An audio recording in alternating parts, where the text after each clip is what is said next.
طيب ازيكم يا بنات، عاملين ايه؟ يا رب تكونوا بخير.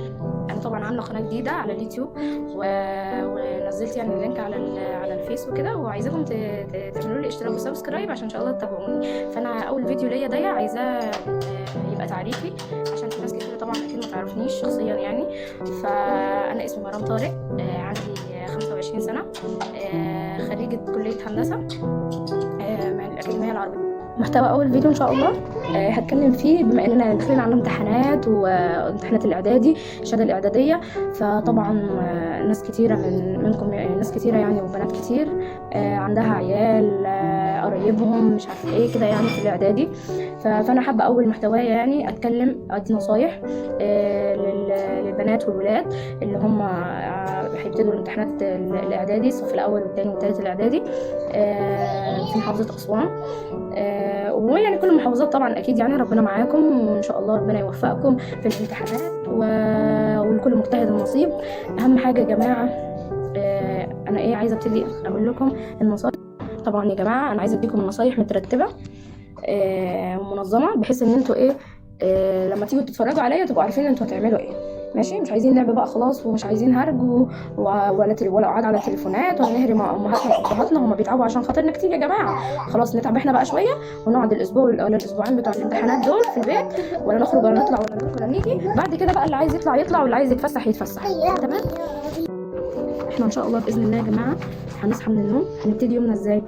اول ما نصحى من النوم هننضف الاوضه اللي احنا قاعدين فيها ونروقها ونخليها هاديه وكده، وتقوم نتوضا ونصلي ركعتين وتدعي ربنا ان شاء الله ان ربنا يكرمك. وطول ما انت قاعد اذكر ربنا وصلي على الحبيب عليه الصلاه والسلام.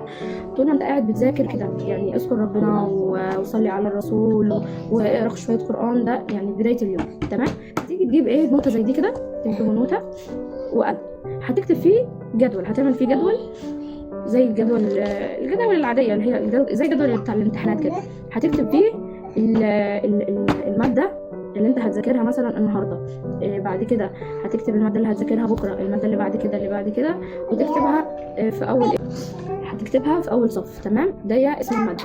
بعد كده مدة المذاكرة يعني أنا هذاكر مثلا من الصبح من الساعة 8، هفضل قاعد على الكتاب لحد الظهر، لحد الساعة 1. تمام. هيقدم الظهر إن شاء الله، هقوم أصلي الظهر وأقعد آخد الريست بتاعي. هيبقى ساعة بس يا جماعة، ده الريست. عايز تنام فيه، عايز تقعد تتونس مع أصحابك شوية، عايزة تقعدي تتكلمي مع صاحبتك شوية، مش عارفة تنزل تروح مشوار كده، تمام، مش مشكلة. بس الساعة دي هي ساعة بالظبط. بعد كده خلاص هتيجي طبعا ميعاد ماما عملت الغدا ومش عارف ولا هرجع اذاكر. انا هتغدى الاول، تتغدى ان شاء الله، تيجي تكمل بقى مذاكره. مثلا هتاخد لك في ده كله ساعتين 3. عندك من الساعه عندك 1 انت هتاخد الريست، قول هتقعد لحد الساعه 3 مثلا ما ذاكرتش حاجه. تمام. هتيجي بقى تبتدي المذاكره وتكمل مذاكره الماده اللي انت كاتبها في الجدول. هتحدد المواد على اساس الجدول بتاعك او بتاعك، وهتيجي انت عايز تذاكر، تقعد على الماده، تركز، تحط تركيزك وهدفك كله في الماده دي، وتقعد تحفظ بقى، تحفظ المعادلات. عندك معادلات مثلا لما تذاكر رياضه، تحفظ مصطلحات العلميه، تحفظ يعني هتفضل بقى تقعد بقى تدح لحد اخر اليوم، مش اخر اليوم، لحد بالليل. هتيجي بقى بالليل هتنام بقى وقت النوم، وقت الراحه بتاعك. هتيجي بقى من الساعه 8 كده، او من الساعه مثلا 7، خليها من 7 بدري شويه.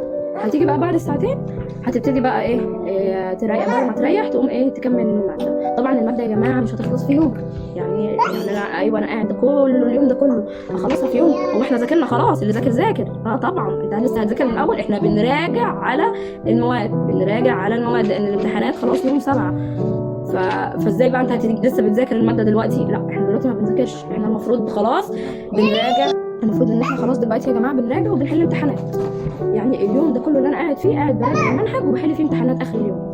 طب ماشي، انا ما لحقتش مثلا اكمل الماده النهارده، لا خلاص هكملها بكره الصبح مثلا. هخلي نص اليوم اكمل الماده اللي انا ذاكرتها بداتها الاول، وهاجي بعد كده نص اليوم الثاني هذاكر ماده جديده. تمام. ما نخافش طبعا يا جماعه، ما نتوترش، خلينا هاديين، توكل على ربنا.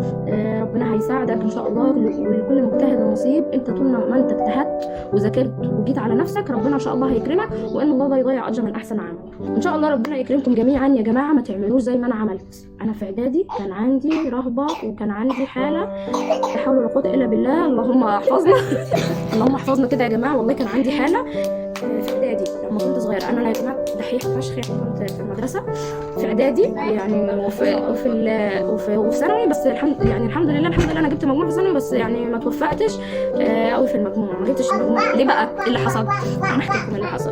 انا في 4 مراحل، دي ما اسمها مرحله متوسطه غير عندكم. فمن بدايه الصف السابع كده يا جماعه، السابع اللي هو الاولى اعدادي وثاني اعدادي وثالثه اعدادي، السابع والثامن والتاسع ده، انا كان عندي يا جماعه حاله، والله كان عندي حاله نفسيه مش كان عندي يا جماعه والله العظيم حاله غريبه، يعني مش عارفه. يعني والدتي دلوقتي بتقولي ان انا كنت محسوده يعني ساعتها.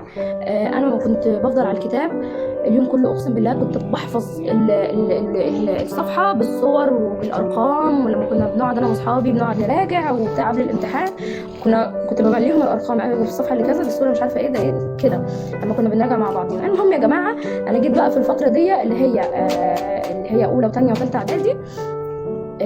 كنت يا جماعه نص درجه، اقسم بالله كنت ببقى في الفصل مثلا مخلصه الامتحان وبتاع وبراجع يعني مع اصحابي وكده، واكتشفت ان انا عندي غلطه. النص درجه يا جدعان كنت بنزل على الارض واقعد الطم واصوت زي كأن ميت لي حد. والله العظيم. واصحابي يعني اصحابي اللي بيتفرجوا عليا اللي كانوا معايا في الفصل